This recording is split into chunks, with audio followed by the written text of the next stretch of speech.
Start your life a motivational journey from yesterday to today. We're getting after it this morning. Mornings in the Lab with Keith and friends.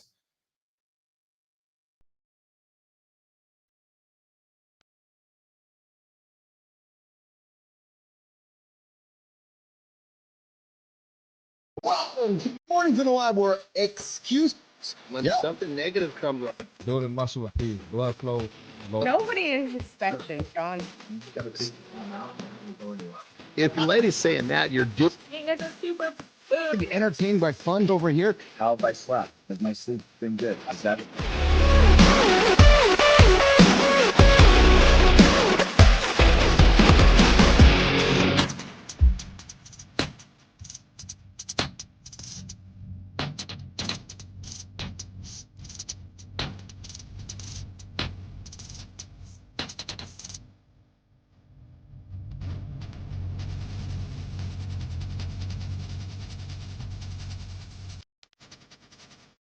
There we go. Good morning, nation.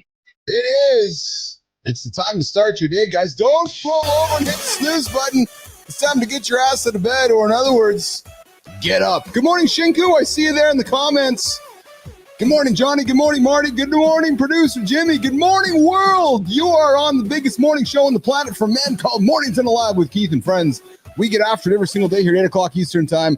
Our purpose to help you guys get up and achieve those big goals in life. We're here to talk about resetting your life, a motivational journey today with myself, Marty, and Johnny. We've got a super guest here today, Mike Smart, who's going to make us a bunch smarter. Join us here on Center Stage, coming up about 15 minutes after the hour. We got Mind Fuel popping in about the 45-minute mark with AJ Zeglin, talking mental performance here in the lab this morning. Jimmy, let's bring in the boys and see what Johnny and Marty got going on here today. What's up, gentlemen? How are you guys here today? Doing swell, Keith. How you doing today, man? Oh, I'm awesome. Thank you very much. What's up there? Yeah. There's a good old fashioned word. Doing swell. Look at that. Doing Mark. swell today, guys. Well, yeah, guys. Hey, that's a good point. We've lost a bunch of words, haven't we, Johnny? Like words like swell, like we don't use them anymore. Yeah, swell, your drawers, all sorts of good words. Your drawers. Yeah, drawers is crazy. Yes. Yeah. You know what I like to do? It's kind of fun to figure out where did these fucking words come from. And then I think your drawers, does that come because you put your drawers in a drawer? Does swell, does it mean your heart is swelling? Does it mean your dick is swelling? What does swell mean? Yeah, sure. No kidding. I thought it was draws with an L on the end, not an ER. Well, of course you did. You're from Maryland. Hey, so I know we're here to have fun. I know we're here to provide levity and provide, a bright spot to humans' days. But I would be remiss and I would be ignorant if we didn't bring up kind of what's happening in the world right now, especially in John Anderson's backyard and in Shinku's backyard, with the massive wildfires happening up in LA. Shinku just coming in here with a comment here saying, hey, I live in LA and I wasn't worried about the fires, but now I'm starting to worry.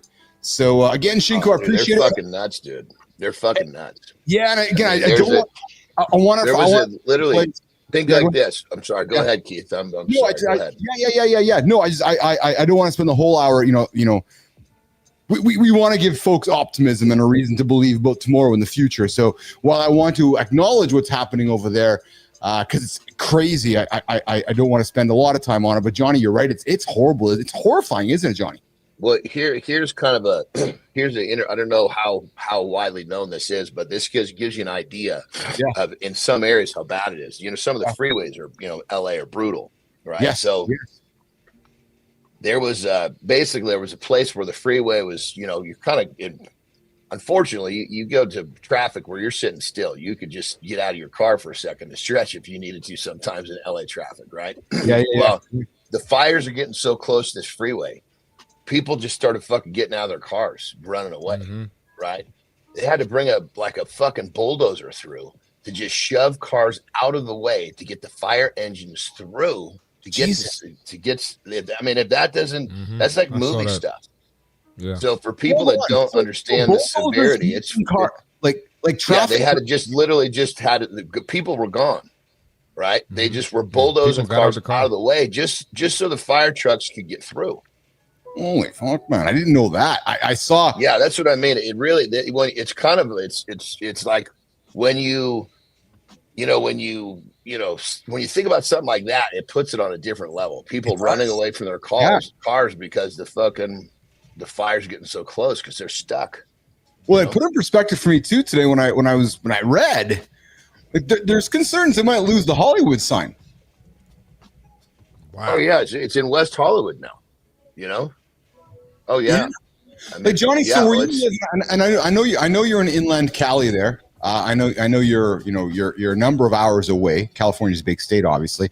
But John, from where you live, I got to assume the air quality is horrible. You can see the smoke. You must be able to see in the horizon the orange brightness. Am I correct? Well, here's the interesting thing: is if you look at the pictures, almost all of them, you see that the fucking smoke is blowing out to sea. It's blowing away, which is actually really helpful because if that shit was coming inland, that'd be creating a whole new fucking problem. Yeah. You know what I mean? Yeah. I mean, you see the thickness of that smoke, man. And here's what's terrible. You've got people that are running from their running from their homes, because they stay there as long as they can, sometimes longer than they're supposed to, trying to save their homes. Yes. And then these fucking looters come in and start fucking breaking into homes. I know. Do you believe this shit? It's like, God damn it, man. Why do you take advantage of somebody that's, about ready to lose everything? And there's a possibility that, they won't or they will. We don't know. But the fact that someone wants to take advantage of that is just unbelievable. It's awful.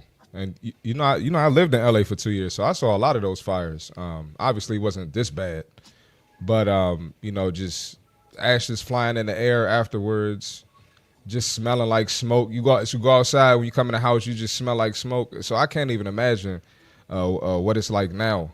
But I still got a lot of friends and stuff out there, so I just been like checking up on them. Yeah, but it's scary. I've been on the freeway and seen the fire in the mountains before, so it's scary. It's real. It's real. And it's not even fire season. It's fucking cold and it's semi-wet for California. Well, that's what I'm really taken aback by, Johnny, is that from my experience, it's not fire season, right? So that's why I was a little startled by this. And again, maybe I don't want to suggest I wasn't paying attention to it, but I was paying attention, but not to the extent I do during fire. Like, I'm a news freak. I'm constantly reading, but I was really taken aback by some of the imagery I saw yesterday. And, Johnny, you said it best, right? Like, us humans, and I'm going to look at us men, John, Marty, because I'm gonna suggest, I don't know if I'm right or wrong, but I'm just gonna suggest it. It's probably disproportionately men over females that are looting. Would we agree? Disproportionately? I would have to agree with that. I would have to agree with that. Yeah. So guys, like when our fellow man is at his worst part in life, just trying to take care of his family or just survive. And I know you're probably not listening to our show right now, so fuck who cares? I'm just gonna express it. But like, to John's point, man, somebody's losing everything, and so everybody's driving out of the neighborhood, and there's one dude driving into the neighborhood going to go loot that guy's house. Like, come on, like, honest to God, eh? It's terrible, man. There's another way. As if the emergency responders don't have enough to deal with. Yeah. For Christ's sake. Yeah. Yes. Yeah. I didn't realize bulldozers. I didn't even think about them, because I've often thought about, sometimes when I'm driving here in Winnipeg, and Marty, you've been in Winnipeg, traffic jams aren't too crazy, but sometimes they get traffic jams. Like, how do emergency response vehicles get in? Yeah, a bulldozer. I mean, it's what I'm really hoping when all this dust settles, I'm hoping, that this was just some sort of an accidental thing. If we find out that this was some other fucking idiot or group of idiots, trying to fuck the place up, that's gonna bum me out, man. Because it's just like, holy shit, there's just for some reason, just like the beginning of this year, there's just too many people running around doing dumb shit. With the intent of destruction and taking lives, and it's like, come on, man. Good morning, Benzie. See you there in the comments. Good morning, Scotty Benzie there. What's up, Marty? Go ahead. No, I was just going to say there's a lot of speculation that these are man-made fires. Seriously, I know it. Seriously, a lot of it's just based upon the season. Just the season alone says, how the fuck did this thing get started? because usually the fires are like August, September, around that time. Yeah. But It's to happen fucking in dry. January? Somebody lets a hot fart in the fucking wilderness and something catches on fire. But That's crazy, man. we're talking pretty close to the fucking coast. Yeah. It's Well, And I bad. also, And then go ahead, John, Marty. I was just gonna say, I had clients in the Palisades, so I was out there a lot. Mm-hmm. And that's a highly affected area. And then I saw like Calabasas too. I lived in Woodland Hills, which is the next town over. So it's scary, man. I was going to send a note to Well, Keats this morning, Marty, but Keats in Malibu, Marty? So Johnny, where's Malibu? Malibu right there. Malibu's right there. Yeah, where's Yeah, Malibu? it's literally right there. It's It right is. there. Yeah. We're gonna Right sell- next to Palisades. Well, we're gonna send a note Well, to Keats. here's the thing. Here's the thing that people got to realize. If you've never been out here, Yeah. there's lots. I mean, especially close to the coast like that. I mean, it is fucking damp a lot.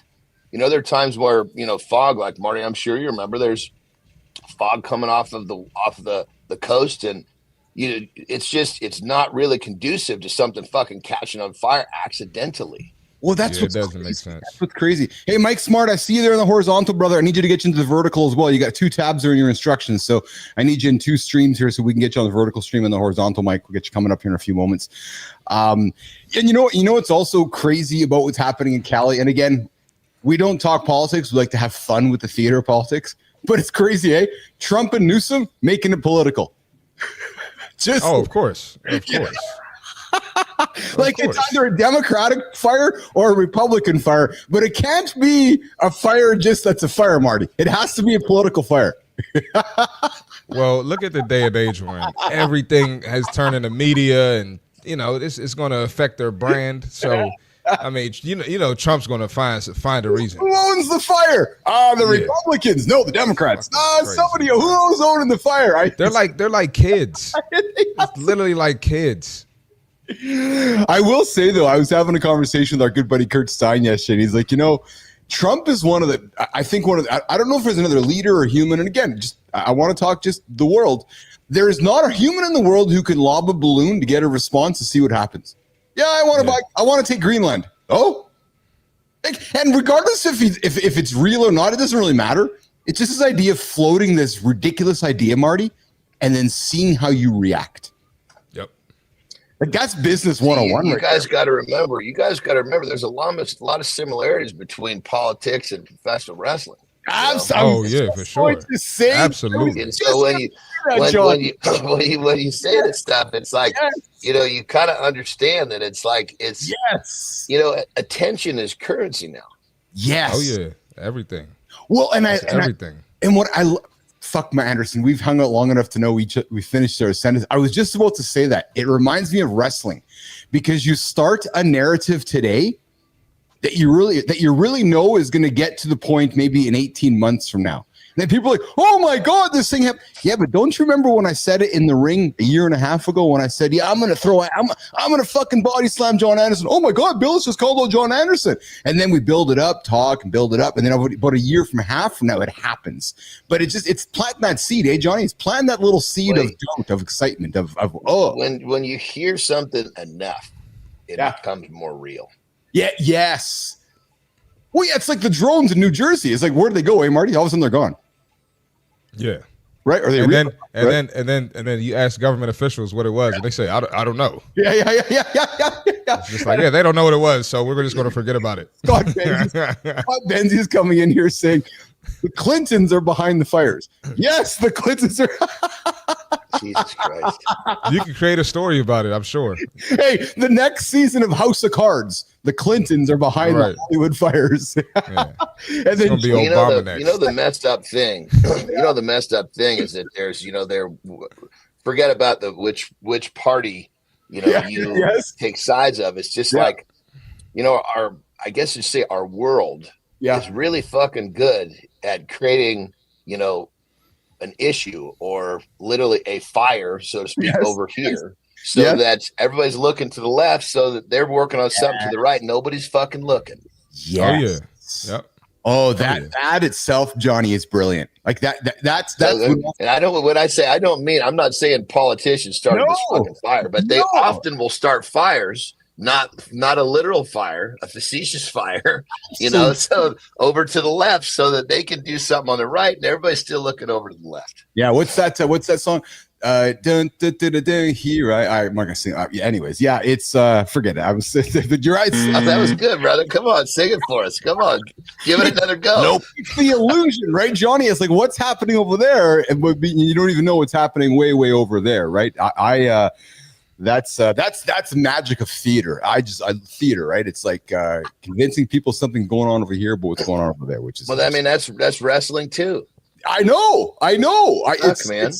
Well, I'm telling you guys. That's why I told Marty to watch McMahon, and Johnny, you should watch it too, man, because It was good, man. Because it's culture, isn't it, Marty? Like it's actually culture. Yeah, Now Johnny's gonna have a whole different perspective than us. Like me and you are watching it, we're like fascinated. We're like fans. John's like, yeah, I know that's bullshit because I know this guy. This guy told me something else. Well, here's the thing. I know that there was a lot uncovered. There's no question. I'm sure to you guys, like, holy shit. Yes, that's just the tip of the iceberg, man. Well, I know behind the curtains, you see so much more going on. Like the amount of, there's like all of this performance enhancement control, right? That the public sees in professional sports. Yes, in the fucking locker room, man, it's a whole different fucking world. Yes, I mean, in the NFL, you got fucking 50 guys lined up and their fucking jock straps getting their fucking tortle shot. They don't even know if they're going to get on the field.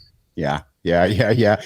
Marty, we need to do a private watching party with John Anderson with the McMahon series, just you, me, and Johnny, and then just sit back and fuck. Oh, that would be funny. I'll just be straight. In a fucking locker room where I was, I could go to the doctor and say, Doc, I'm hurting. Yeah. He just opens up the fucking, okay, what do we need to get you out there feeling okay? Well, you know what, though? That made me think about LeBron a couple weeks ago. I don't know if y'all saw. He just took a leave of absence. Like, just walked out of practice, didn't play in the game, comes back like a couple days later, dominating. So there's a lot of speculation that he went and had to go get his whatever he uses. I don't think he had Cola. He had Jolt Cola, man. He had Jolt Cola. It's making a comeback, brother. Oh, okay. How's this? Let me tell you a quick story. So I'm not going to mention a name because he's a dear friend of mine. He's passed, so I'm definitely not going to mention his name. But it was early 2000s national championship. This is Pro Strongman. Yeah. Killer show. We're fucking kicking acid, and it's obviously TV. And one of my buddies ends up, he banged himself up on it was called the silver dollar squat. It was basically kind of a shallow squat, like a 9-inch squat. There's like fucking 1,200 pounds on this thing. Fucking brutal, like spine compression shit. One of my buddies comes out of there and he is fucking ghost white in the face. Like something's wrong. Right. And he's just walking fucked up. We're like, oh man, it's spine compression. Ooh. Goes to the locker room, comes out about 30 minutes fucking later. He can barely walk going back to the locker room. Comes out about 30 minutes later. We're doing the stones, which is all fucking back. Yes. Loads all 5 fucking stones. Right. Which, he was barely walking a few minutes before. We find out, after he goes and we find out what the fucking problem is, once he gets fucking, scans and x-rays and shit, he full blown ruptured 2 fucking discs in that squat event. But obviously 30 minutes later was able to perform and really not knew that he hurt himself. Man, talk about doing ruptured disc. Yeah. Most, with the average person ruptures a fucking disc, they're not walking, period. You know what I mean? And then obviously because the pain is so brutal, I've been there before. It's fucking brutal. But the bottom line is that's the thing is you gotta understand at this level, especially in like the big sports, what's available to you in that locker room is whatever you need to get back out there. Whatever you need to get back out there is what you got to do. And boys, we got a guy hanging out waiting for us, Mike Smart. He's going to make us smarter. Oh, there's a pun. There's my good jokes this morning. Yeah. Just going to look at the camera and tell smart jokes with Mike Smart. Yeah. Hey, Jimmy, you like my jokes this morning? All right, guys, let's get after the accountability check-in today. Here's the one I'm going to give you guys today. Don't compare yourself to others is bullshit advice. Yeah. Do it. Yeah. But do it right. Yeah. Because the problem isn't comparison, you guys. No, it's how you do it. Yep. Compare yourself to people you respect, not the random influencers with the rented Lambos. Yeah, I said the rented Lambos. True story. Compare your chapter 1 to their chapter 1, not your messy middle to their highlight reel. We all do it. We create the FOMO. We open up the old gram going, oh my God, why can't I look like that guy? Why don't I have what they have? So instead, ask yourself, what did they do when they get started? What habits got them where they are? What mistakes can I avoid that they can't avoid? Take notes, not hits to your ego. That's how you know that you're doing it wrong. So you sit in envy instead of taking action. That's what you do. You feel like a failure when you see their success. You focus on what they have, not how they got it. And that's the problem, you guys. You expect their results with making their effort or sacrifice.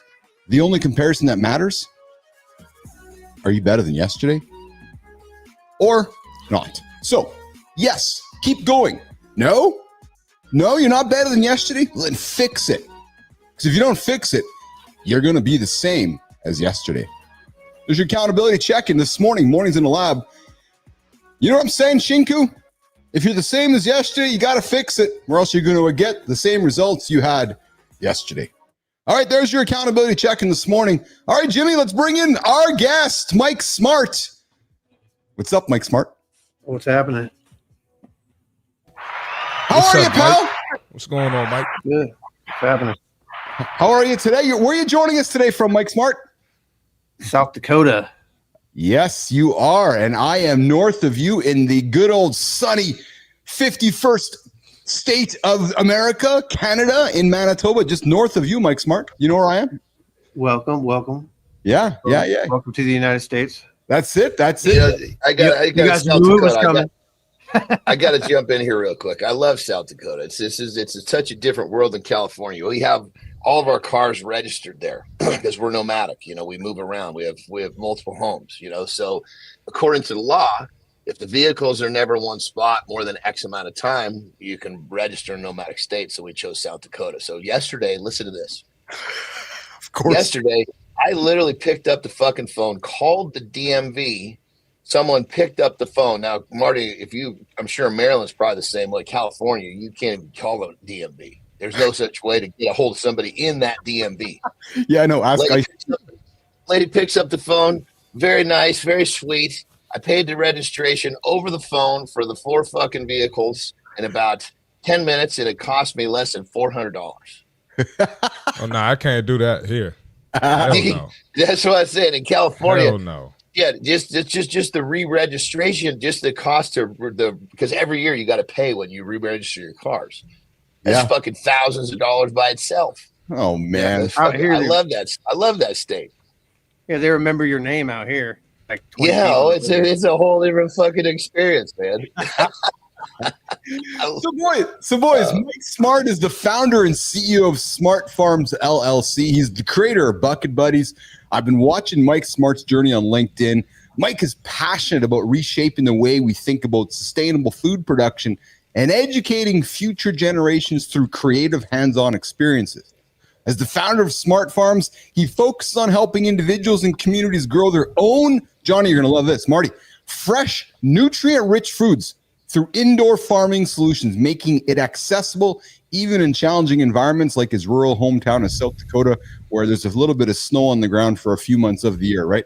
Right, Mike? Through books, animated cartoons, grow kits, and interactive lessons. Guys, you gotta check out his product, man. Bucket Buddies. It brings gardening to life, inspiring kids to understand where their food comes from. And I just knew you were gonna love this, John and Marty, and how they can be a part of a greener future. Mike, welcome to the show, man. Tell us a little bit about Smart Farms. But before we do that, Mike, the big question we like to ask everybody on the show is the big one, brother. What is your morning routine to start your day? Get up, check crypto prices, get a nice big black cup of coffee, and sit around and make shit all day. Yeah. Videos. And my kids are pretty much getting themselves ready, so. I gotta ask a question. What is your cryptos of choice? This is such a different world, man. What's your crypto? What do you invest in? Well, I've been in this game for a long time. I started one of the first crypto payments companies in the United States called Smart Digital Payments, where we empower businesses and merchants to accept crypto at the point of sale. I invested in a lot of the companies that came out like early on, like Gala Games, and I got in there super early. I probably 100,000x my investment on that, but I'm pretty much in things that I know the people who have built them or are building them, and that way I can actually affect the token and whatnot. So I like metaverse projects, and because I also am a founder of Meta Builders, where we help people build their brands in the metaverse. And so yeah, metaverse projects and obviously Bitcoin, but right now I'm only in a few. I love a good answer, brother. I like that because it's not just a gamble. You're actually you like being a part of something. That's cool. Right on. Well, in the beginning, I freaking lost $300,000 worth of XRP leverage trading, and I was man, yeah, it was like $98,000. I was dollar cost averaging for 2 years, and I ended up getting like 98,000, and then the pump happened, and I leverage traded right during the pump, and I 100x leverage traded, so they gave me like $3.5 million, and me not ever leverage trading before, I just was like, bye, with all that money, and it just went up, and it triggered all the sell pressure and fucking liquidated me, and just within a click of a button, my all of my savings down to zero. My God, dude. Jesus. Oh, Jesus Christ. It's pretty common in crypto, man.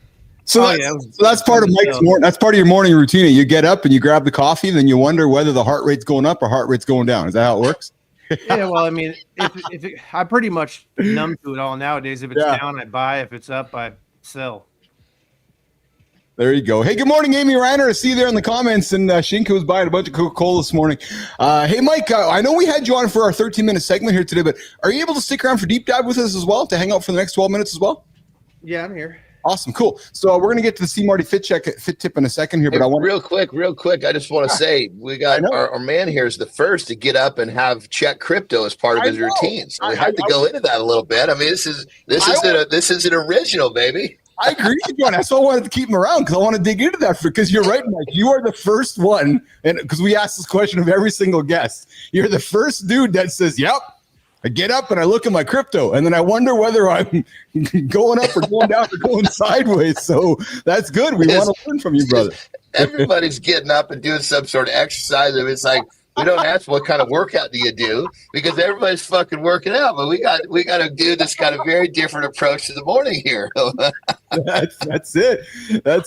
Hey, Mike, when you said you were up like 300 grand, like that's money, like in like on paper, right? You didn't have that 300 grand cash in your account. You were going by smart buddies. That was paper rich, eh, brother? That was like all crypto, 100%. I mean, I was spending my rent money on that shit. I had no dollar bills, all XRP. Really, eh? So you're like all in digital currency, eh? And is that a mindset you've been teaching your kids as well? This is fascinating to me. Is that a mindset you have with your children as well? Like, I mean, we're definitely all in, but like, it's one of those things, man. It's high risk, high reward until you have something to talk about. If you don't have anything, then you got to put everything. And then even when you have everything, like I was making $50,000 a month and I was fucking spending it. I was like, I was broke every month just because I was trying to get there. It was like turn 50 into 500. But yeah. So you said you lost all that in XRP. Are you still in that one? Hell no. No, the reason why I got out of that is because they kept playing with the price. Like there was this one guy kept selling like 1% of the token supply every single day, because it was like a sour partnership type deal. So I just got out and started. That's why I started these other businesses, because I'm like, I need to do something that actually affects my investments rather than sitting around twiddling my thumbs waiting for some rich guy to fucking give a shit about my back. So crypto was your only jam at that point. That's what you were doing. Yeah. Oh, okay. I got you. Wow. Yeah. If you're putting your whole, your whole nut into crypto, that seems like that's a slippery slope. I don't know enough about it, but shit. Usually, I mean, the people that I know that do crypto, that's just a piece of, they're doing regular stocks, they're doing options, they got businesses. So it's kind of like almost a side hustle, Yeah. I was like, working 2 jobs, single dad. I've been raising my daughter by myself for like 11 years. And so I had, during the pandemic, I got kicked out. I was going to college full time for business management while I was holding 2 jobs, one at a bar and one at the college I was going to school at. So, and then I was just bouncing back and forth, getting my kids to school, to daycare, to work, to college. And it was fucking insane and unsustainable. And then the pandemic kicked in and I had to stop all of that. And it was like just the most ridiculous full stop I've ever had in my life. And I had to figure something out. So, it was one of those things where I just was like, this is the way in. Crypto is it. And I just went all in on it. And it ended up working out, then not working out, then working out. And then still to this day, I mean, what I've spent in 2021, some of my investments have been paying my bills ever since. I haven't worked in like 5 years. Wow, good for you. Hey, you're hanging out with Mike Smart, Keith Bilous, John Anderson, and C. Marty Fit. We're going to come back with Mike in a minute here. We're going to go to the C. Marty Fit tip, and we're going to come back with Mike and talk about resetting life, a motivational journey. Mike, you said something I want to lean into. You were raising your daughter, single dad. I got to suspect that the title, I didn't even know this, but when I put the title on the table today, Resetting Your Life, a Motivational Journey, something's happened in your life, Mike Smart, where you had a reset and you had to keep rocking and rolling. So let's dig into that when we come back with after the fit tip.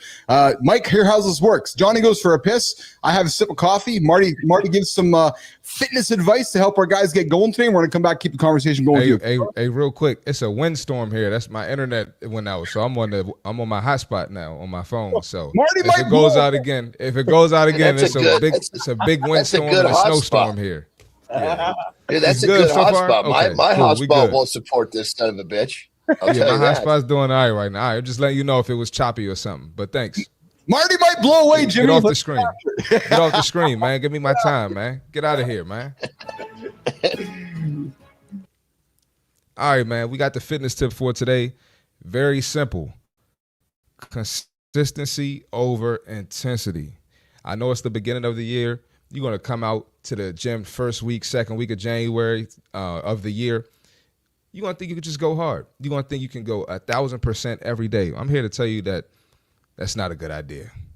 You're going to burn out. You're going to be super sore, and you can probably lose your motivation, which means you're not building any discipline, and you're starting the year off bad. So what I'm here to tell you is get in the gym consistently, and every day does not have to be 1,000%. You don't have to kill yourself every day. You don't have to empty the tank every day. Some days go in there, give yourself 20, 30, 40 minutes of low intensity work. Do some mobility, do some stretching, do some yoga. You can walk on the treadmill. And if you got a snowstorm like it is here in Maryland, you're probably not walking outside. But you can do some low intensity things. But the key is to get in there consistently and keep the momentum going. I know it's exciting. I know some of y'all doing 75 hard. Some of y'all got some new challenge or something you've seen your favorite influencer doing. And that's amazing. I'm glad that you're doing that. But you don't have to kill yourself every day. Consistency over intensity always wins. That's the fitness tip for today. See over intensity. Marty, got to tell you, man, I didn't know you were talking with that today, but it was part of my day yesterday. I always focus on keeping Wednesdays a lighter day. And sometimes it's a battle, right? Because I'm going through my routine and I feel like I got to get the heart rate up. I feel like I got to go at it. But you know what, Marty? I remind myself that, the loop starts in 24 hours again. And tomorrow's the day I'm supposed to go harder. So I had to tell myself yesterday to dial it back so that I can go harder today. You know what I did hard? You know what I did this morning, Marty? I went hard this morning because I created that awareness yesterday, because sometimes you kind of feel like you want to go intense, right? But you kind of have to learn how to pull it back. You follow what I mean? Absolutely. Yeah. And I had my light day yesterday. I'm going hard today. Yeah. Like I said in the fitness tip, you can lose your motivation sometimes. Yes. And you're not building any discipline because you feel terrible. You feel weak. You feel sore. So it could be very discouraging too. Well, and the concern of what discipline is the fucking foundation, brother. Discipline is it. And it's when you can, discipline is doing the shit you need to do even when you don't want to. And that there is the foundation to freedom. So that's a good segue, Johnny. That's a good segue. Discipline is the foundation of doing shit when you don't even want to. And we're here with Mike Smart, our guest here this morning. We're talking about resetting life, a motivational journey. And I got to think, Mike, you said something in the previous segment that, you're a single dad. You're raising you're raising your daughter. You've been doing it yourself for the last 11 years. Mike, let's get into your journey. What prompted the reset for you? And I gotta think, pulling off what Johnny said, you woke up and you're like, okay, I gotta be consistently disciplined every single day to make sure my life is successful and my daughter's life is successful. And then I've been watching your success as you get up every single day and crush it on LinkedIn. So Mike Smart, tell us about your journey about resetting life. Well, I mean, that is a great segue because, like, after all that stuff happened with crypto, and I built Meta Builders to a multi-million-dollar business, and then Mark Zuckerberg came through and basically patented me out of a business. I went down from making $50,000 a month to about $400 a month, trying to scramble around, figure out what it is I was going to do, and I ended up losing everything out there in Washington. That's where I come from. And last year, almost to the day, I left Washington. I spent the last $300 I had on train tickets. My daughters and I pretty much trashed and sold everything we had and came out here to South Dakota to this tiny little town with 700 people in it. And I started over, got a quick job at a gas station and saved up enough money to get into an apartment. And luckily, the crypto scene started coming back, and I was able to squeeze some more money out of my investments. And then now I'm back 100% crypto. But I started this farm, Smart Farms, is an indoor, essentially an indoor tower farm. And we grow food indoors because there's no fresh vegetables out here in this little podunk town. So that's where it all began. That was where my reset happened. But yeah, and then with that, I realized how difficult it was to try to re-educate these farmers or these small country folk. So I started writing books. I wrote some children's books. I've published 5 books, and ever since just this year. Yeah, and that's where I'm at. Talk about some pivots, baby. Look, I love these fucking pivots. Well, so do I. And you know what, Johnny, I love too, Mike? You said something which is extremely humbling and vulnerable and revealing. And Marty said it even in his journey in life. Marty had a point in life where, like, hey, I guess I got to do some fucking DoorDash. Right? And sometimes us guys have too much pride and ego in the way where we can't make the right decision. Marty's like, no, I got to make the right decision. I'm going to go DoorDash. Mike, you said to yourself, holy shit, I need to go pump gas. You went, no, this is fascinating to me, man. You went from having a bank account with a bunch of cash. You went from having probably a relationship, a daughter. You woke up one day going, holy fart, I need to go and pump gas in order to put food on the table. Talk about how humbling that was and how you reconciled in your own brain. I got to do it to get to the next week so that I can go back to what I really want to do. And I want to hang here because a lot of guys can't do what you did or what Marty did. Talk about it, Mike Smart. Well, I mean, I'm a fucking man, and I got 2 daughters that I have to take care of by myself. And it was either sit here and piss and moan about the fact that I failed in the, Web3 space, temporarily. I'm still there, and I still have all of my experience. I do plan on recapitalizing on all of that hard earned time. But for the moment, I was like, I don't have any spirit to be innovative at the moment. I need to just break it down to brass tacks. I need income so I can pay the bills. I need to get a place in the middle of fucking nowhere with no family or friends. I needed to figure it out. So I figured it out. And that's basically it. Go ahead, Marty, please. Yeah, no, I was going to say a lot of people, man, we talked about earlier, the people looting the houses where the fires are burning in California. A lot of people turn to bullshit like that, when they hit hard times. So I just want to give you some credit, Mike, because sometimes you got to pivot and you get creative and use what you have or what you have access to. So I've definitely done that myself.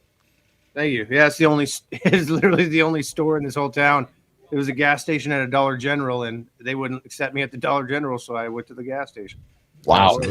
There we go. You, man. There And we go. Shinku comes in and says that I was broke and I had to do Postmates. True story. Thanks, Shinku, for playing off my words. I love this though because I'm playing on it because often Mike and Marty, Johnny, guys don't want to admit these things, right? So the fact that Mike's like, yeah, I had to go pump gas. It's what I had to do to put food on the table. That is, yeah, Marty, please. I was gonna say I got a question for Mike because I know when I went through my DoorDash phase, people made me feel bad about it, man. You know, people just said some hurtful shit to me. Yeah. And that it could have broke me. So did anybody ever make you feel bad about trying to make that pivot and just doing what you had to do to bounce back?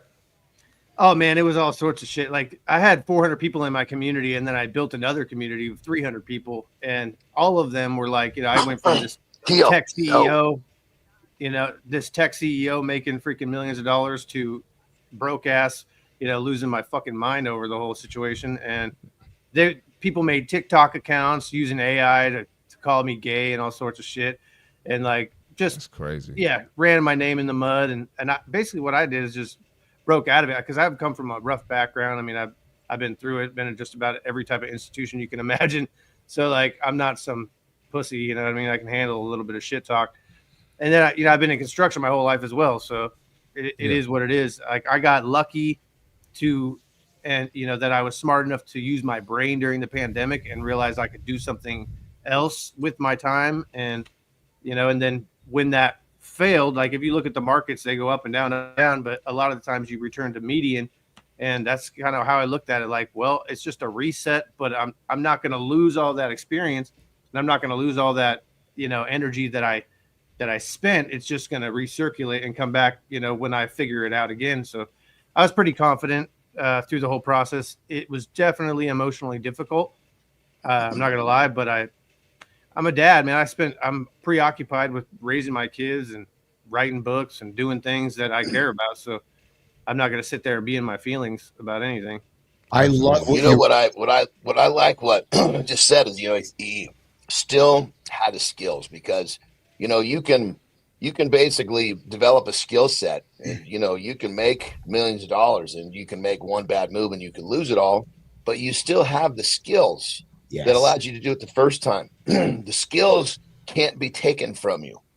So I love the fact that when, you just basically said, look, you took those skills and you move forward. And I think that's the thing that people got to realize is that most successful people have made it to that, mountaintop.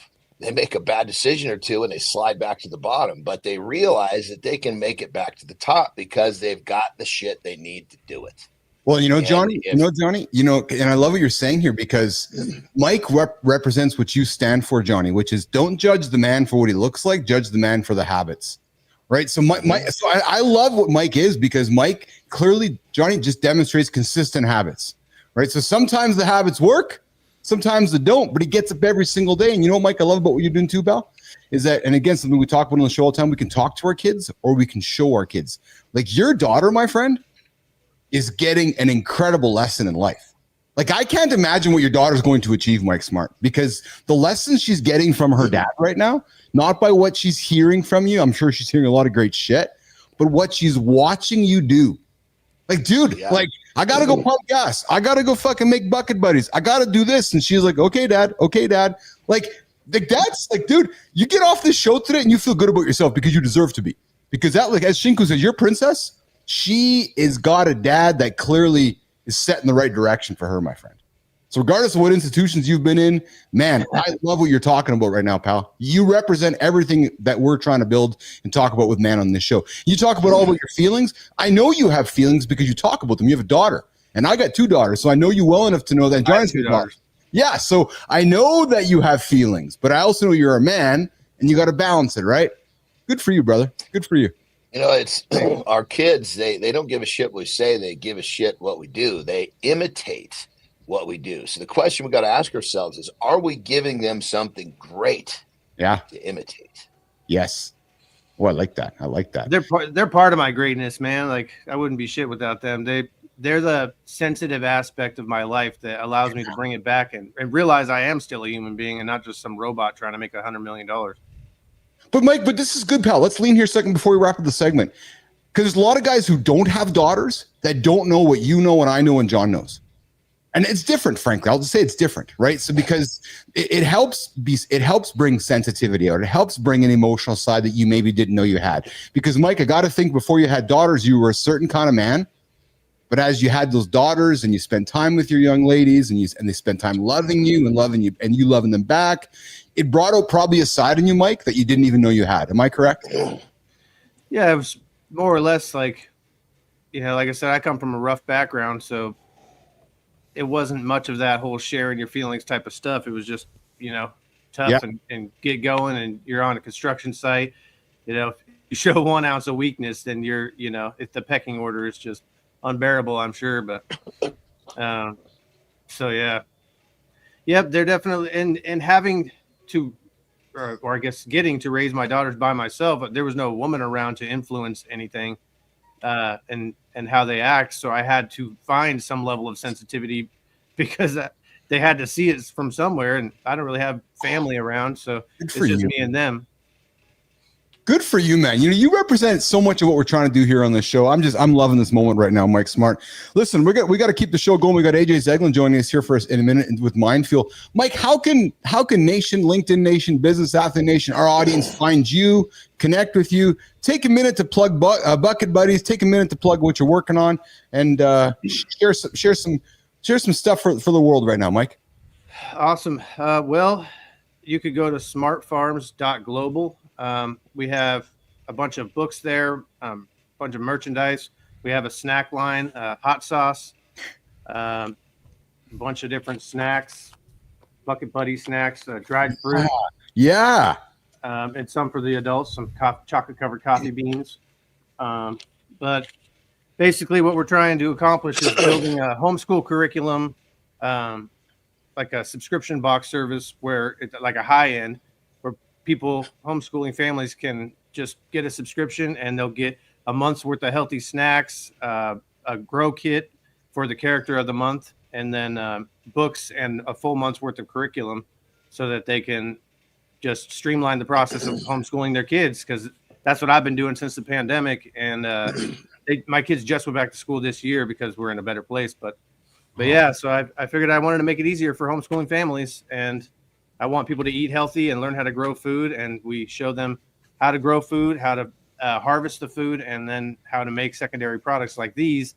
And the idea is that we're going to franchise this brand and build small farms in different local communities that they could use this brand. When they grow their food, they can sell the food in these packages in their local markets and completely change the food distribution chain. Dude, I'm a fucking fan. That's a beast, man. That's a beast. Marty, That's Marty, deep, baby. Marty, can I bring the button out, Marty? Yeah, you got my permission, man. Give him the GOAT button, man. All right. Yeah. And I know, Johnny, it's the pussy. Go ahead, Johnny. Chill, Johnny. I've already spoken my piece. Right? We don't hand this button out very often, but you're getting the GOAT button, man. And I'm also going to say this, Mike Smart. You got to turn it up a little bit. I don't think he heard it. It was hard to hear. You got to turn it up a little bit. There we go.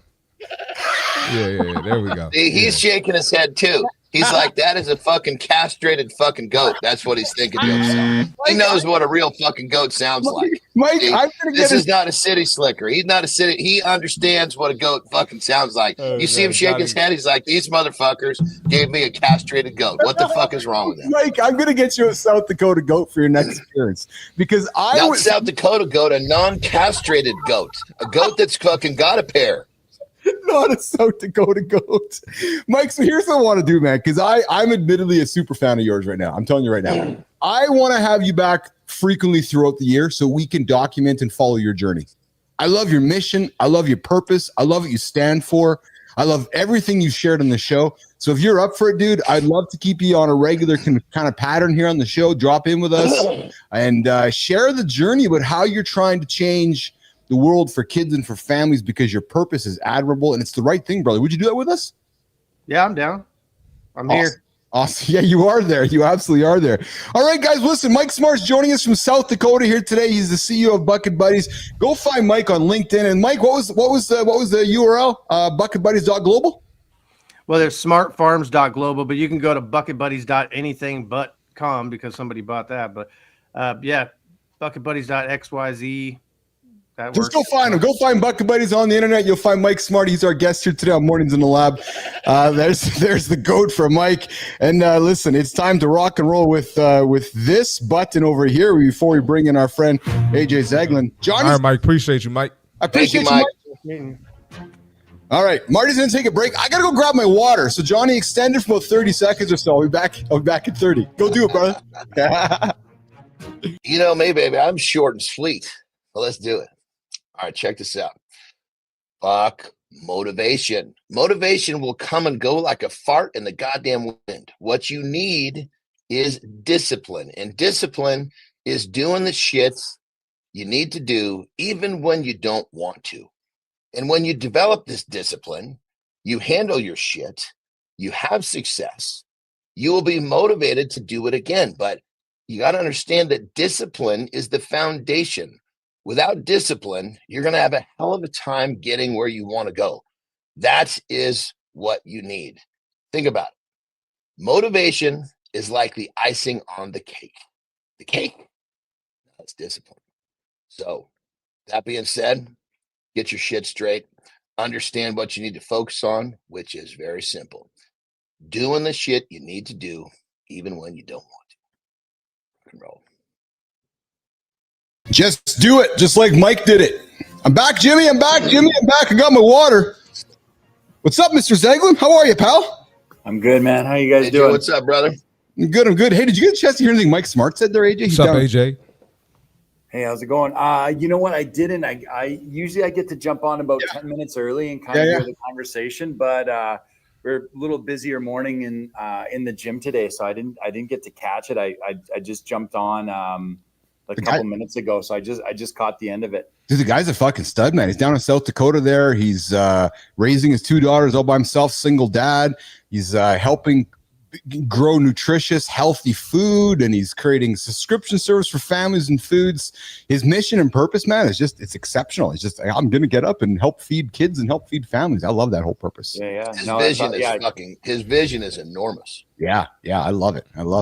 I caught a bit of the end piece of the vision when he was saying how his plan of expanding it and making it accessible to people. So I was going to go and look at the Smart Foods, our Bucket Buddies there, and try to learn more about what he's doing. There you go. And I loved his energy. Hey, boys, his energy was just off the charts. Hey, you know what's crazy? He was like real monotone, but then his story makes you go, whoa. No, I'm saying that tongue in cheek because I love Mike. I'm saying that, as with lots of love. And if Mike's tuning in right now, I want him to be laughing because I love it. Energy was like, but it's like he's a silent killer, right? He's like silent killer. Yeah. He's just this. Well, he took that monotone to the. He took that monotone so far. It was like he playing like the Godfather type. Yeah. You take it all. You take it all the way. You go all the way deep. You get a little something out of that. You get a pop out of that. That awesome beard he has there. I'm like, oh, this guy's a fucking motherfucker, man. So, so Zeg, I dropped an article in your messages this morning. Sorry, I forgot to do it last night, but all right. It's I want to have the conversation as much about now as I'm thinking about in 12 and 24 and 36 months from now. And what it is, Marty and John, is that there's humans looking at talking to AI as mental therapists. And I know that Flynn talks with them. I've talked with them. And I got to be curious, AJ. I'm suspecting right now there's not a lot of humans coming through you saying, oh, I'm not talking to AJ, now I'm going to go use the AI instead. But AJ, let's have a general conversation. Yeah. What's your thoughts around this? Have you used it? Have you spent any time sitting down talking with these AI models to use them as a therapist, like some people are? So no, I can't say I've sat down and used it in that way. Obviously, I'm somewhat familiar with AI and some of its capabilities. I've definitely, used it in ways of, let's say you're kind of stuck and you need to get started on like a slide deck or something like that. I've used it for that, like put in a very specific prompt and kind of helped you get yourself organized a little bit. Helpful for that. I do know that there are people out there that have used it kind of in that therapeutic sense of asking questions, asking advice. You know, I think like anything, I have no doubt that there's information on there that's really good. So if we use a tool, like I always say, nothing is inherently good or bad on its own, right? Nothing on this planet is good or bad on its own. It's really what we do with it that makes it good or bad. So is there probably some value, and people could probably use it in a productive way or some way that's helpful for them? I'm sure that's possible. Are there some potential drawbacks to it that I see in the immediate future? I think there are. People might think I'm biased, obviously, because what I do for work, you know, but can those drawbacks maybe be overcome in the future in a way, maybe how they change how that stuff is delivered? It's probably possible. I have no idea where that stuff is going to go, right? But I use it daily. Like I talk with my AI daily. My 3 different models I use it for very much everything that I do. And Amy, I see your comment there. I've never thought about using AI for therapy. You know, Christina Flynn is using AI she's replaced her therapist with AI. Mm-hmm. And some of the comments you hear from people, AJ, is I didn't expect it to feel so human, or I didn't recognize some of the points of view that it offered up to me that I wasn't able to discover myself or with another human. What are your thoughts on that, AJ? Yeah, for sure, right? Because in theory, like, it should have access to anything that's ever been written. Yes. Right? Like, so any piece of therapeutic advice that's been written by a person, the AI would probably have access to it, right? So you have access to, and that's probably from like a formal education sense, like any textbook, any core, any whatever, all that information would be accessible. And then any human therapist that's ever put their stuff online, right, and wrote a blog or an article or answered a question online or anything like that, you'd think all that stuff would be accessible too, right? So the information that it's creating is, I'm guessing, I'm not an AI expert, but I think would be part of the foundation of it would be rooted in information that's been shared from real human beings, right? So there's definitely going to have a human element to it. What strikes me here's the thing. And Grant, I'm not a huge AI guy. You know, I'm kind of just dabbling with it. But and correct me if I'm wrong, but I believe that it has a huge upper hand on a human in regards of no matter what the relationship is, it's going to be honest. And we don't have with human beings, in many cases, some human beings they intend to be so helpful, but they don't have the balls to be honest. You know, Johnny, you're bang on. I had a conversation with AI last week about something I was working on, and it offered a point of view that I couldn't even see. And I was like, oh. And you know what? I wonder if I would have talked with you, AJ, but if you would have even discovered that because of what John just said, because it came so far outside of the box. Right. Yeah. Yeah. That I was like, I didn't even consider that. Yeah. I mean, there's probably benefits or pros or cons to everything, right? Like, I would say, like, just off the top of my head, you know, I'm not really sitting down and kind of thinking about it for too long, but off the top of my head, some things that I would say would be in the benefit of seeing a person is that, as we know, we've talked about here before, about 55% of communication comes from body language and facial expressions, right? So not even what you're getting from your therapist, but what your therapist is getting from you, right? So if the AI is not reading your tone, your facial expressions, and your body language, then how does the AI know that you're being honest, right? When you ask it a question, right? Or how does the AI know that you're not full of shit? Because sometimes you'll work with people and you can kind of tell what they're portraying through their facial expressions, through their body language, through their tone isn't maybe necessarily matching up with their words. And it gives you clues as a therapist on how to maybe dig a little deeper, how to maybe deliver the questions in a certain way, how to create an environment that person will open up and be more honest and will kind of take responsibility for some of the things that are happening, right? You know, so it goes both ways, right? You know, it's Well, fascinating. yeah, so I mean, that's thinking like this. Now we got to ask ourselves the question: do we have the balls to be honest enough with the goddamn AI for it to Great actually question. do Yeah. a great fucking job? Because most Great people question. are not fucking honest with themselves. Yes. That's Well, true. and we know now, AJ, that it can see, right? So we know the new AI model can see you. You know what would be fascinating, AJ? And I'm happy to even do this with you and do an experiment with you. I'd Yeah, I love would to love have it. I'd love to have you as a therapist Yeah. sit down with the AI and actually you be your client as if you know what I mean, and role play with the AI. We should actually do this, record it or talk about it, and then even do a segment on it, because there's probably not a lot of folks in Winnipeg who are having this conversation, to say the least, AJ, maybe not even in Canada, and it might even put you ahead of, it might provide you some evidence-based research, it might provide you some content. There might be something here for us, pal, where I would love that. Right, where you actually are the client of the AI, but you're also the therapist who's the expert. Right. Yeah, it'd be definitely interesting to see, because like you said, I don't so as someone that does work in the field, and I know we've talked a lot about AI, like I'm intrigued by it. I'm not put off by it. I'm not one of those people that, and we've talked about a lot even in the training world, right? Yes. Because all of us exist in some capacity in the training world too. And I know when that came in, people are like, well, can't I just get an AI trainer and stuff? And I was like, well, I think it could be a tool that everyone can use to help.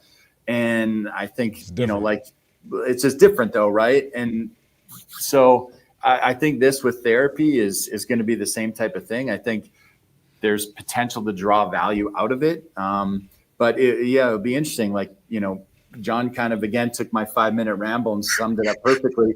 Do we trust the people? That's what I do, baby. Else then it could just be a confirmation bias, right? If someone's sitting there thinking like, oh no, everyone else is fucking crazy. Like I'm not, like I know them, whatever. And then they type it in a certain way and they're like, yep, I knew it. I knew I was right. And it's just a confirmation bias from like, you don't have someone there to kind of call you on your shit, right? And then also I would say, this from the training perspective and from the therapy perspective, what I tell people all the time, all the trainers that have worked under me for years and years and years, the first thing that I tell them is that the most important thing is the relationship. Yes. I don't care when people come work for me in the gym, we work with pro athletes and whoever else, it doesn't matter. I'm like, I don't care where you went to school. I don't care I care that you're a good person and that you're personable and that you're going to put the effort into making the relationship with the people. All the training stuff, I can help you. I can teach you that. We can learn that together. We can, but you have to have those people skills. And it's the same in therapy and in the gym. The stronger the relationship is, the better everything else is going to work. I could give you any exercise in the world. If we don't have a good relationship and you don't really trust me or respect me, or, it's not mutual that way, the chances of that exercise or that program working for you aren't very good. In the therapist room, if I can give you the best, I can be like, oh, I know, exactly what you're going through. I've seen this before. Here's the skills and tools. Here's the theoretical orientation that's going to match perfectly with the challenge that you're facing, blah, blah, blah. If we don't have any rapport, if we don't have any mutual trust, we don't have any respect for one another, we don't have a relationship, those skills aren't going to work very well, right? Yeah. If we have a good working relationship, the strength of that client relationship, that therapeutic relationship, whether you're in the gym working with someone, whether I'm in the office working with someone, or whatever I'm doing, the stronger that relationship is, that is the greatest predictor of successful outcomes over anything else, or any skill, any tool. And I got to just back up what AJ is saying here. Excuse me. That's generally speaking, especially now that AI is here. So my generally speaking it's a little more finite. People in general, there's not a problem with education of knowing what to do. The problem is the fucking application. People can know exactly you can give them the golden fucking nugget and they got to go A, B, C, D to get it. They just won't fucking do it. Well, and that's why, Johnny, I believe this show has a purpose, because we're not here to sell you anything new. It's like, bring your own program. We're here to hold you accountable to it. You don't need a new fucking workout program from you. You don't need a new advice on what to eat. It's already out there. What you need is to show up here every single day and do it again tomorrow. And then when you fall, come back and do it again tomorrow. Right? But AJ, there's two things in the AI world that fascinate me before we wrap the segment up. Two things, AJ. I sit down and watch Brookie, my little 8-year-old, talk to AI and form relationships. Fascinating to me. Fascinating to me because she looks at it unlike any of us do. And and she's Gen AI, right? And then the other one is I found an article, and I want to talk about, maybe we'll talk about it in the future. These folks sat down with a bunch of old folks, like folks in their 70s, 80s, 90s, and gave them AI. Yeah. And they sat down and looked at what they talked about with the AI and then reviewed the conversation history. 95% of the folks that were reviewed, these older elderly folks, all asked the question to the AI. Yeah. What happens when I die? Right. Will I be remembered? Like these curious questions that we still have in our head. Depends on what the fuck you did in your life. Jesus Christ, if you're a fucking face in the crowd, no, even if you're a fucking rock star and you become a legend, you're barely going to be remembered, for Christ's sake. If you're just one of these poor motherfuckers who's facing the crowd, but it's fascinating. 5 minutes later, you're gone. Nobody remembers shit. I know, but it's fascinating because it's just when we're in our most quietest moments, we don't know who's watching our conversation. We start to be curious about our mortality, right, AJ? And we go, oh, there's this super intelligence here that might have the answer for me.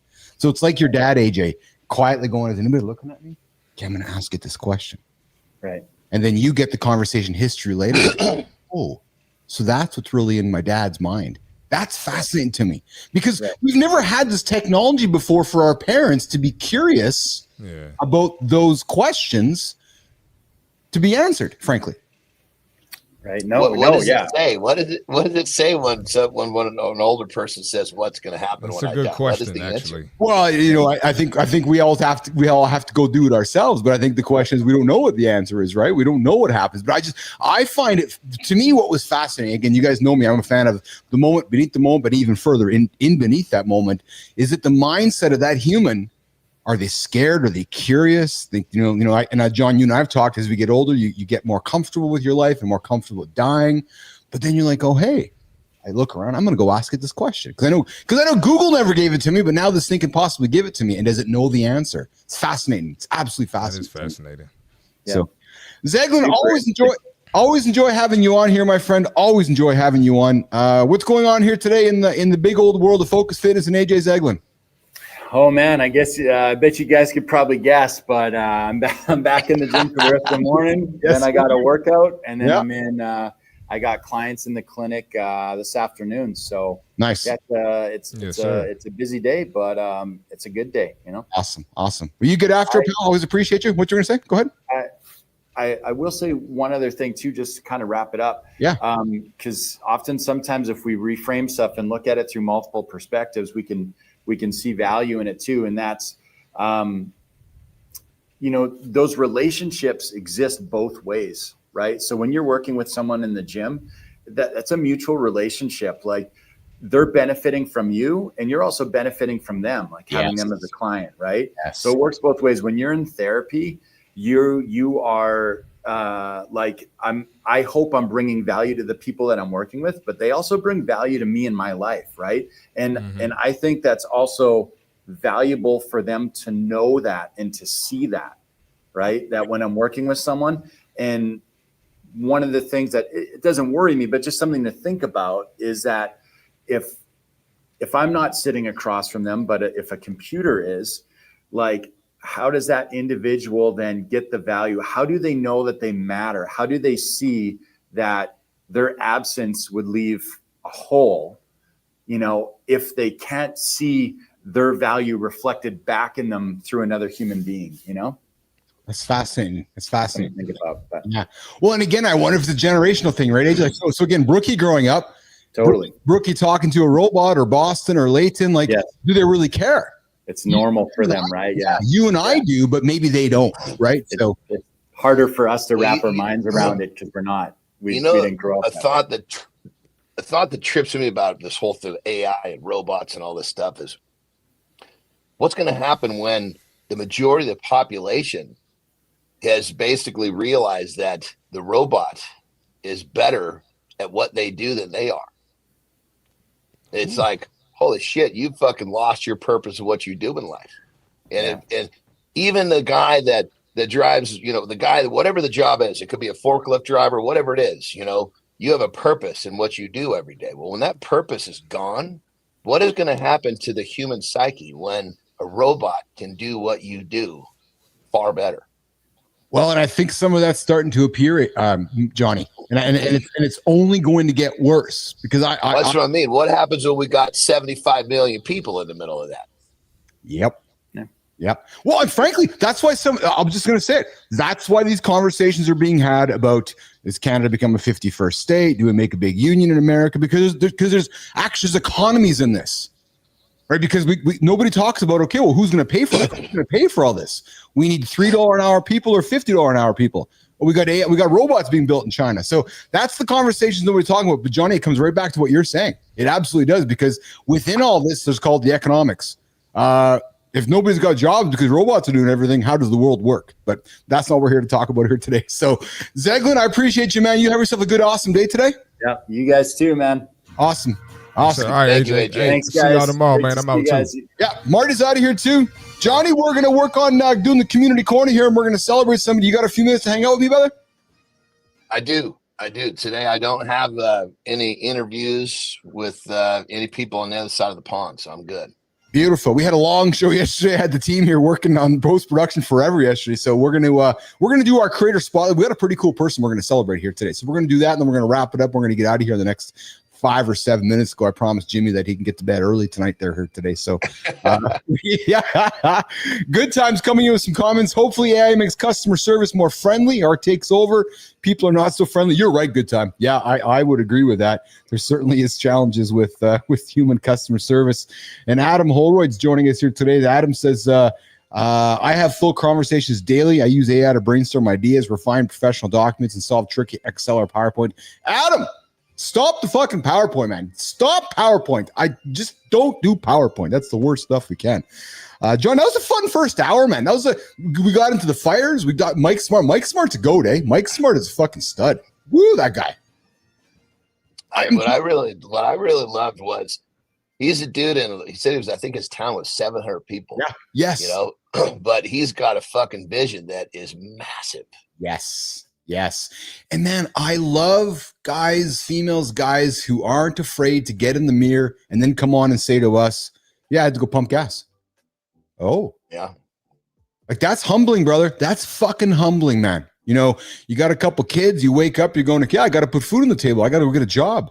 Because we both know, Johnny, many men won't make that decision.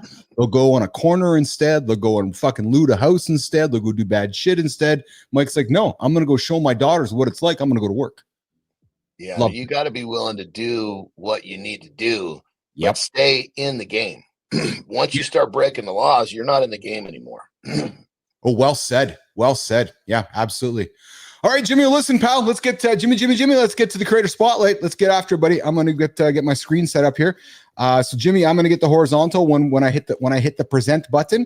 But right now, I got my little bit of notes in front of me here, Johnny. This person we're gonna celebrate. I was excited with this one. So, most dating advice for men.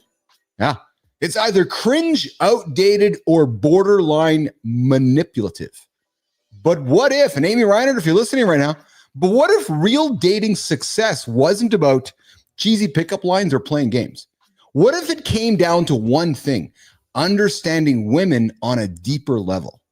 You think you got dating figured out? Think again. Because according to this creator, John, most men are stuck in one of 3 traps. Maybe you and I have been here. Friend zoned, taken advantage of, or stuck in dull, lifeless relationships. Sound familiar? Well, it's time to change the game. And there's one woman, and I know this is a man's show, but there's one woman, and I've been watching her on LinkedIn. She creates great content, great energy. One woman who's been on your side all along, man. And she's not just giving tips. No way. She's helping men step into their power without being jerks or jerk-offs. She's turning guys into holy shit, I want him, guys. Guys, I hope you're listening right now, because this female we're going to feature here in a second is somebody you want in your corner. She's built a community, Johnny, of over 1 million people by doing one thing, Oh man, you're gonna love this one, brother. Telling men the truth women wish they knew. That's what she does. That's her purpose every single day. So Jimmy, let's do it, man. Today's Mornings in the Lab Creator Spotlight is the world's number one. I gotta get the buttons ready. The number one wing girl, Marnie Kinris. Johnny, I saw her profile and I had to just run into this, man. Now listen, there's a couple good, there's some goodness and some badness going on in this, and I just want to create the awareness. So Marnie is out of University of Western Ontario. She's out of Los Angeles County, LA. I don't know what kind of situation she is in with all the wildfires happening in LA, but needless to say, I still want to take some time to celebrate Marnie today here on Mornings in the Lab with Keith and Friends. She's the number one world's wing girl, Johnny. For over 2 decades, she's been the ultimate insider, helping men crack the code on attraction, respect, and long-term connection. What she's teaching, how to stand up for yourself and set boundaries without being a jerk. How to flirt effectively. Yes, there's a right way. And guys, it's not getting onto the fucking LinkedIn and being all harassing to all the females out there. There's a right way to flirt effectively, and Amy and Marnie can help you. And most importantly, how to build a relationship that lasts. Too many men are playing the wrong game. Wrong game. Marnie knows how to change the rules and win. You don't need tricks. You need clarity. You need confidence. And you need a wing girl who's been there, done that. You absolutely need Marnie Kinris. And you see her profile up here. She's got great content, no BS dating advice. She made a post yesterday about this whole idea of you don't want to think about important decisions after making them. Do you want children? No, me neither. She's got great content for men. Guys, she's the ultimate wingman for you. I can't strongly encourage you enough to go spend time on Marnie's LinkedIn profile. She's got great content, guys. And Johnny, I'm trying to get her on the show, man. I think she'd be a great person. Well, I'd say this is the people listening, I'm sure would be quite interested. I mean, I'm interested to hear what she has to say as well. I know. So she's, because we don't find. So Johnny, we had somebody on the show here today talking crypto. We haven't had a lot of people talk crypto. We never found a wing like this. The wing girl. She's a wing girl. Like, wouldn't every man like a wing girl? That's always a wing man. That's awesome, right? So I'm gonna hang out with you to help you get the right chick. So Marnie Kinris, we are here to celebrate you here, Mornings Lab with Keith and Friends. And here's how it works, Marnie. I know there's somebody in your orbit, maybe a man, maybe a female, that you think is doing great work. We'd love to have you here in the lab so you can celebrate them with us. So Marnie Kinris, on behalf of myself, John Anderson, producer Jimmy, and the rest of the gang, we are celebrating you on Mornings in the Lab with Keith and Friends. So there we go. All right. Good show here. Perfect timing. So I got to take a piss. Yeah, well, Johnny's going to get out of here for a piss, and we're going to wrap it up. So, Johnny, see you back there tomorrow morning for the loop here on the good old Friday of the show. That's it, baby. What is it? Friday tomorrow? Holy shit! Friday tomorrow. Yeah. Hey, quickly before you go, I know we didn't talk much about it, but I got to ask you: did Terry make you some nice meal yesterday for that special day on the calendar for you yesterday? Terry was. we went to get her an MRI for her shoulder. That was actually a huge chunk of our day. So her shoulder's bugging her. So I normally she does all sorts of cool stuff, but I told her, I said, listen, babe, you're dealing with enough. Don't worry about me. Let's just keep you feeling the way you want to feel. She's been in a lot of pain. She's been having a rough go. Yeah. And then my videographer is coming into town, which means now she's got to be a hostess. So, I told her, let's just get you rest today. So, my birthday is one of those things to where I don't put demands on people of my birthday, Yeah. I hear it. Yesterday, what it was another day of me doing what I want to do. And, caring for my wife was part of that. I love that. Hey, John, let's make it a mission, pal, because we know there's a lot of guys like you and I that are like, we just want to get up and have our day and maybe have a nice meal or maybe something, but don't make a big deal about our birthday. It's just another day on the calendar. So, right. Yeah, I think when it comes down to, I agree with that. And I think, but don't put other people way out because you can have a day where you can make a bunch of demands. Yes. Well, that's exactly it. Well, I don't make demands. As a matter of fact, it's actually the opposite. I'm like, no, I don't want, let's just downplay the whole thing. It's just, but I also understand folks want to celebrate, but I get it. I had great conversations with my daughters. That was enough. Good. They all called me. That's beautiful. The key. Beautiful. I love that. Yeah. You know, and you can't put any monetary value on that. You had a wonderful conversation, a wonderful connection, and off you went. All right, pal, you go for a pitch. I'm going to wrap it up, and we're going to get after it. Johnny, have a good one, pal. We'll reconnect. Have a good loop, brother. Less than 24 hours. See you in the morning, pal. All right, Johnny's getting out of here. Jimmy, we're going to wrap it up here in a second here. I got a comment here from Amy that I want to address here on the show here, Jimmy. You know, Amy, I can't disagree with you. Don't love the reference to being a pussy. It's interesting because I've listen, as I've been doing this show, I've been asking myself from time to time, do I want to be the word police? Do I want to police what kind of words folks use? You know, and there was a time in my journey where I was maybe somewhat reflective upon saying, nah, I don't know if we need to use those words. And then I started kind of going around in my head going, you know, maybe we just need to keep talking about them. Because, you know, I got a couple daughters. You know, I like the term pussy. I like what it all stands for, but I don't know if I like the idea of calling somebody one or making it demeaning. Because when it seems demeaning, I just think it loses much of the luster and the value to it. So I think we as men are better than that. And I hope that, you know, as I keep conversing with all of you and having conversations with you guys, we can think about choosing different words. And maybe when we use words that others question, it's more a reflection upon ourselves and our own intellect. And that's what I've been asking myself, which is, okay, a dude, and it's not about judging somebody, Jimmy, Amy, it's not about judging. It's more so just recognizing that there are maybe other ways to articulate a message.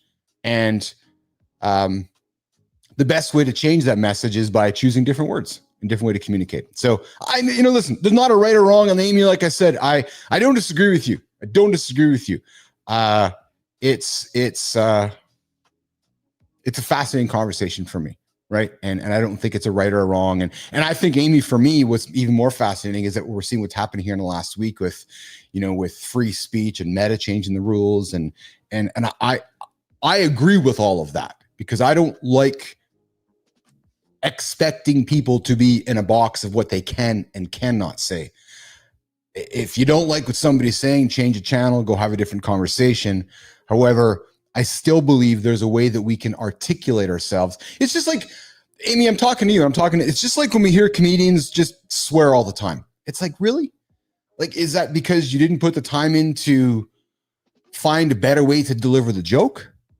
And that's what I ask myself sometimes, right? Which is if I took some extra time to deliver the joke, maybe you don't have to drop the F-bomb. And I know the F-bomb is something that can accentuate or can provide emphasis to something, but I know that there's power when we can stitch together wonderful words, especially if you're a storyteller, to deliver a message and then not have to punctuate it with something that is nefarious or that is, you know, crude or not very kind. Right. So I don't know. It's I don't disagree with the whole comment about, you know, these words that, and here's the other thing too, right, nation, is that we've been so conditioned, I think anyways, over the last, 10, 15 years to be so fucking woke. And so, I can't say that. I can't say that really. When I was building my moderation company, Jimmy, I struggled with not allowing people to do certain things because I'm like, well, why can't they? Like, it's freedom. It's freedom of speech, freedom of doing. And again, there's a balance there, and I get all that. So that's why I created this show, because I just want to have a conversation. I do. And I think that if we can come to the table and represent ourselves with great words, we can have great conversation. And I think we can learn to leave judgment aside by having great conversation. So I hear your point, Amy. I'm glad that you engaged, and I'm glad that you threw it at me to talk about. And it's something that I want to keep having here. Because I'll tell you, Reiner, I've even shifted my view with some things on the show here as time's gone on with what people can and cannot say. And again, my point here is I want to create a safe space, but I just want us to think. I want us to think as men. Just because we did a thing a certain way doesn't mean we can't do things a certain way differently tomorrow. So maybe if you have a daughter, and maybe if you like to use the P word all the time, maybe after hearing what I said, you're thinking, nah, maybe I don't want to use it anymore, because I wouldn't want my daughter being called a pussy, because that kind of suggests a lesser than, because none of us want to be a lesser than. That's just the fact of the matter. And Johnny said it earlier, right? We often can't look in the mirror and be honest with ourselves, let alone somebody else. Nobody wants to be made felt a lesser than. Words make us feel lesser than. So maybe there's a way we can do it differently. That's all I would invite you guys to think about. All right, good time. I appreciate you, man. Good time. I'm going to tell you something, man. I love waking up and seeing your comments on my phone on the YouTube channel. You're going to make me cry here, man, because you've been a big supporter since day one. You appreciate when I say shitty things. You also appreciate when I say some thoughtful things. So I'm really grateful for that. We're just trying to do things, man. We're just trying to give men a place to reconsider. We're trying to give men a safe space to be heard. We're trying to give a man a safe space like Mike Smart, a place to come and tell his story. We're trying to give men a space to say, yeah, fuck, I had to go pump gas because I couldn't put food on the table. And I had to show my girls what it took to go put food on the table. Not looting the fucking house in Los Angeles because that guy's house is burning down. No, I had to go pump gas. Or I had to go do Postmates like Shinko. Or I had to go do DoorDash like Marty. That takes balls, guys. It takes balls. So that's the show we have here. All right. Yes, good time. Soon we'll be in the same country. Yes, we will. 51st state, Uncle Keith leading it. Hey, I might wake up being, listen, guys, this could be the preeminent biggest morning show in this new country state of the United Americas, of whatever we're going to call it, right? Anyways. All right, I got to get out of here. I promised Jimmy that we would do a 60 to 75 minute show, even though a bunch of you guys are hanging out right now and you're hanging out with me, which I really much appreciate. Hey, Jimmy, maybe because all these folks are hanging out with solo Keith, we got to get rid of Marty and Johnny and everybody else. Like, this is a fucking Keith show. Yeah, true story. There you go. Hey, listen, we're going to get out of here. This could be a whole show. You're right, Amy. It absolutely could be a whole show. And when I started this show originally live in lab, it was just me. I have no problem doing this, talking to you. And I know folks sometimes go, how do you talk to nothing? No, I'm talking to you right now. I'm talking to Shinku. I'm talking to Good Time. I'm talking to Amy. I'm talking to Mike. I'm talking to Lauren. I'm talking to Jimmy. Once you get comfortable talking to that person over there, that's when it gets really good. So, okay, listen, I am going to stop talking. I got to go to work. I got shit to do. I got to get my lift in. I got to go. Dog's getting trimmed. Dog's nails are getting trimmed today. Yeah. Charlie's nails are getting trimmed today. And I got a whole host of things to get done. So we're going to get out of here. We're back in less than 24 hours with Mornings in the Lab with Keith and Friends. The loop recontinues. Yes, Good Time. I will be the governor. I'll be the governor of State 51. Called Canada. All right, Jimmy. You guys know the sound. I'm going to get out of here. Producer Jimmy's got to go too. We're going to get out of here. See you guys tomorrow. Mornings Live with Keith and Friends. Have a good one. On behalf of myself, John, Marty, Amy, have a good one. AJ, have a good one. Shinku, have a good one. Scott, have a good one. Governor, good time. Have a good one. I appreciate all of you guys hanging out with me. I love you guys all. I appreciate it. You guys give me a reason to get up. Have a good one, guys. We'll see you tomorrow.